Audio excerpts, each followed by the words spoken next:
આવે એનું પાલન કરવાનું છે, પોલીસને પોલીસનું કામ કરવા દેવાનું છે અને પોલીસે આપણાને બાંયધરી આપી છે કે મહેશભાઈને પોલીસની ગાડીથી નીચે નહીં ઉતારે. બરોબર ને? બરાબર.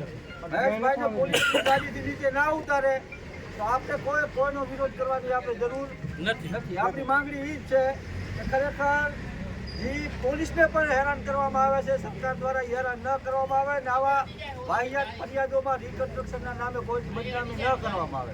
એટલે આપણને ડીવાયએસપી સાહેબે બાંહેધરી આપી છે કે આવું ખરેખર કાંઈ કરવાના નથી. ઘટના બની છે, ઘટનાના પંચનામાના ભાગરૂપે અમારે ત્યાં સ્થળ ઉપર જવું પડે છે. આ પ્રોસેસનો એક ભાગ છે. પણ આ દરમિયાન મહેશભાઈને કે એમના જે બંને ભાઈઓ છે આ ફરિયાદની અંદર ઇન્વોલ્વ, એમને પોલીસની ગાડીથી નીચે ઉતારવામાં નહીં આવે. અને અહીંયાથી આપણે પોલીસને બાંહેધરી આપીએ છીએ કે ખરેખર આવું થશે તો અમે આમાંથી કોઈ પણ એક ભાઈ, કોઈ પણ એક બેન, કોઈ એક અવાજે નહીં કરીએ.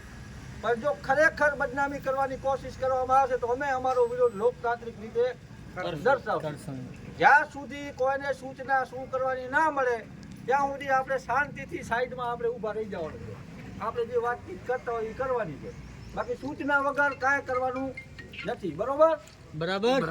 આપણી જે માંગ હતી કે આવું ન કરવામાં આવે, એમાં પોલીસ પ્રશાસન એગ્રી થયું છે. એમાં આપણે એમનો આભાર વ્યક્ત કરીએ છીએ અને અમે જાણીએ છીએ કે ક્યાંક ને ક્યાંક પોલીસે દબાયેલ છે. સરકાર કોઈની કાયમી રહી નથી અને આમની નહીં રહે ત્યારે પોલીસને આપણે સ્વતંત્રતા આપી, એ પોલીસને આશ્વાસન આપ્યું છે કે જે ખરેખર કામ થવું જોઈએ બંધારણની રીતે એ કામ અમે કરવા દઈએ છીએ. અમે દબાવશી નહીં કોઈ પોલીસને, કોઈ અધિકારીને નહીં દબાવી. અત્યારે અધિકારીઓ આપણને આશ્વાસન આપ્યું છે એ પ્રમાણે વર્તન કરે તો આપણે જેમ અહીંયા તમને સૂચના આપી છે આપણે એવું જ વર્તન કરવાનું છે. બરોબર ને? બરાબર.